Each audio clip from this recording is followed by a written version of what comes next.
को गणतंत्र दिवस और बसंत पंचमी एक साथ मनाने के लिए अपने छोटे छोटे भैया बहनों के बीच में उपस्थित है। मैं सम्मानित मंच विद्यालय के सम्मानित प्रधानाचार्य महोदय, सम्मानित आचार्य महोदय और दीदी जी, बहन जी, सभी मातृशक्ति को गणतंत्र दिवस और बसंत पंचमी की हार्दिक शुभकामनाएं देता हूँ।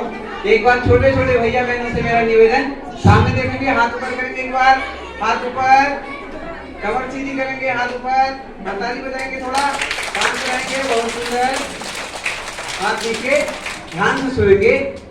हम सभी जानते हैं हमारा देश 15 अगस्त 1947 से पहले बच्चों अंग्रेजों के गुलाम रहा और जिसको आजाद कराने के लिए, जिस स्वतंत्रता में हम बैठे हैं, इसको आजाद कराने के लिए हमारे बहुत सारे महापुरुषों ने अपना बलिदान दिया और तब हमें 15 अगस्त 1947 को एक स्वतंत्र राष्ट्र मिला, जिसके बाद फिर से हमारे महापुरुषों ने, हमारे देश के राष्ट्र नायकों ने विचार किया इस देश की व्यवस्था को कैसे चलाया जाएगा।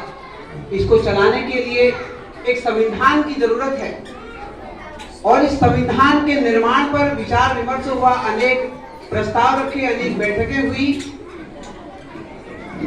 जिसकी अध्यक्षता डॉक्टर भीमराव अंबेडकर जी की देखरेख में पूरे संविधान को बनाने में 2 वर्ष 11 माह और 18 दिन का समय जो लगा, उसके बाद 26 जनवरी 1950 को हमारा देश का एक अपना संविधान बना। इसलिए ये थोड़ा सा हमको जानकारी लेनी है बच्चों, ध्यान से देखेंगे। हम 2 दिन झंडा मुख्य रूप से फहराते हैं। 15 अगस्त को स्वतंत्रता दिवस मनाते हैं। उस दिन क्या होता है, उस दिन झंडे को नीचे से ऊपर की ओर खींचा जाता है। क्यों?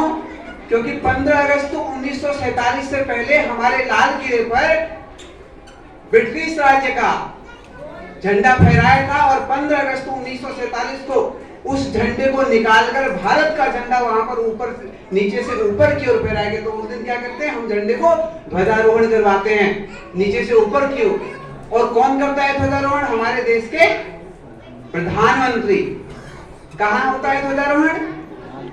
कहाँ होता है? लाल किले पर। कहाँ होता है? और आज क्या होता है? आज हम क्या मनाते हैं? गणतंत्र दिवस। और आज क्या होता है? आज ध्वजारोहण नहीं होता है, आज झंडा फहराया जाता है। क्या किया जाता है? किसके द्वारा? राष्ट्रपति जी के द्वारा। ऐसा क्यों होता है?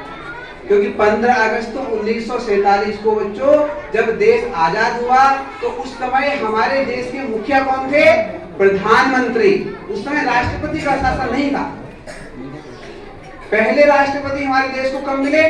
जब हमारे देश का संविधान बना। तो 26 जनवरी 1950 को हमारे देश के संविधान की जब स्थापना हुई, उसको झंडा फहराया गया। तो उस दिन महामहिम राष्ट्रपति के द्वारा झंडे को फहराया जाता है। मैंने बोला कितना समय लगा? 2 वर्ष 11 माह 18 दिन। किसको बनाने में लगा?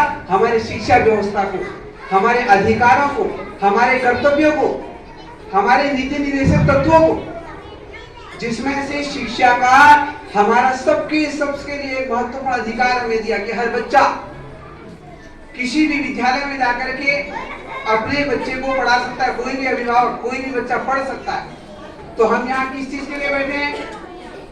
पढ़ने के लिए। क्या पढ़ने के लिए बैठे हैं? भारत जो था, जब अंग्रेजों के गुलाम था, तो हमारे देश को आक्रमण करने के बाद भी जॉर्ज मैकाले जैसे कई लोगों को भारत भेजा गया कि भारत की ऐसी महत्वपूर्ण पद्धति क्या है कि जिससे वहां के लोग अपने धर्म के प्रति, अपनी संस्कृति के प्रति, अपने आचरण के प्रति बहुत निष्ठावान हैं। तो लॉर्ड मैकाले ने इसका अध्ययन किया तो बोला कि भारत की, हिंदुस्तान की जो सबसे महत्वपूर्ण चीज है वो है शिक्षा। इसलिए भारत पूरे विश्व का प्रतिनिधित्व करते आया है। उस समय हमारे देश की जो शिक्षा व्यवस्था है उसमें किसका अध्ययन किया गया है? धर्म का। ध्यान से देखेंगे छोटे मोटे भैया, सब फिर से सुनेंगे। पहली व्यवस्था धर्म की, दूसरी अर्थ की, तीसरी काम की और चौथी मोक्ष की। पाश्चात्य देशों में क्या सिखाया जाता है? सिर्फ अर्थ और मोक्ष, अर्थ और काम, कि पैसा कैसे कमाया जा सकता है और उस पैसे को इच्छाओं में कैसा प्रयोग किया जाता है। हमारे देश में पहले धर्म की शिक्षा दी जाती है। हमारा धर्म क्या है? उस धर्म को पूरा करने के लिए अर्थ की व्यवस्था और अर्थ के माध्यम से काम और मोक्ष के लिए। तो छोटे मोटे भैया बहन हमारे लिए पे हैं, छोटे बच्चे, हमको चारों शिक्षाओं को लेना है और बड़ा बन के क्या बनना है?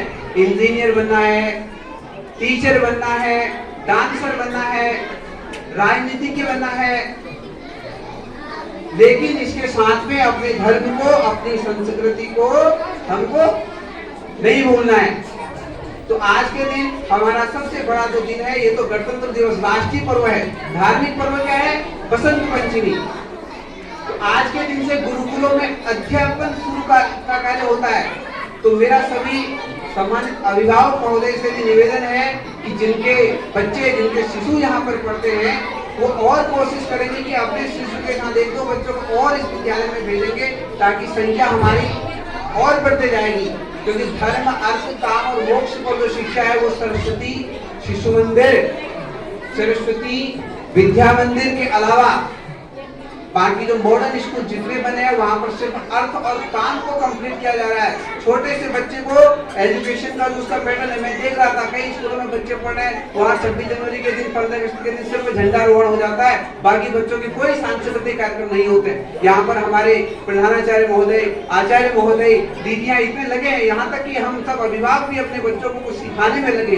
तो ये एक स्टेज देने का जो काम भी करता है, ये सरस्वती शिशु मंदिर करता है। मैं सम्मानित विद्यालय परिवार को अपनी ओर से बहुत बहुत हार्दिक शुभकामनाएं देता हूं कि इस सत्र में हमारे विद्यालय में इतने प्रवेश होंगे कि आने वाले समय में यहाँ से जो हस्तियां निकलेंगी, जो छोटे मोटे बच्चे आप बन के निकलेंगे, आप क्या निकलेंगे?